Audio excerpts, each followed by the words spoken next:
नमस्कार मंडळी, स्वागत आहे तुमचं आमच्या चॅनलमध्ये।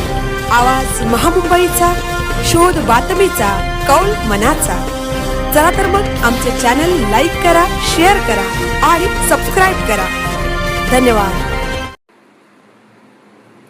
वाढवण बंदरासाठी कौशल्य विकास उपक्रमाला VPPL आणि महाराष्ट्र शासनाकडून नवी गती।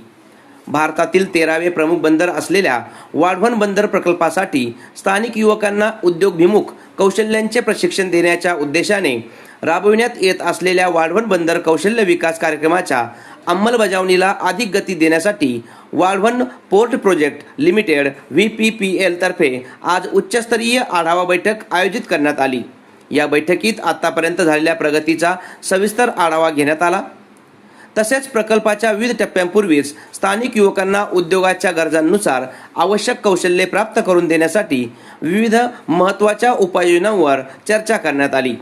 या बैठकीस महाराष्ट्र शासनाच्या कौशल्य रोजगार उद्योजकता व नाविन्यता विभागाच्या अतिरिक्त मुख्य सचिव श्रीमती मनीषा वर्मा, भाप्रसे, वाढवण पोर्ट प्रोजेक्ट लिमिटेडचे अध्यक्ष व व्यवस्थापकीय संचालक श्री गौरव दयाल, भाप्रसे, महाराष्ट्र राज्य कौशल्य विकास सोसायटी MSSDS चे आयुक्त, कौशल्य विकास तथा मुख्य कार्यकारी अधिकारी डॉक्टर अमित सैनी, भाप्रसे, पालघर जिल्हाधिकारी श्रीमती इंदुराणी जाखर, भाप्रसे, वाढवण पोर्ट प्रोजेक्ट लिमिटेडचे मुख्य कार्यकारी अधिकारी श्री रवीश कुमार सिंह, भारे वासे, तसेच VPPL व्यवसाय शिक्षण व प्रशिक्षण संचालनालय DVET, महाराष्ट्र राज्य कौशल्य विकास सोसायटी MSSDS आणि संबंधित विभागाचे वरिष्ठ अधिकारी उपस्थित होते। या बैठकीतील प्रमुख आकर्षण म्हणजे मनुष्यबळ प्रक्षेपण अभ्यास अहवाल सादर करण्यात आला।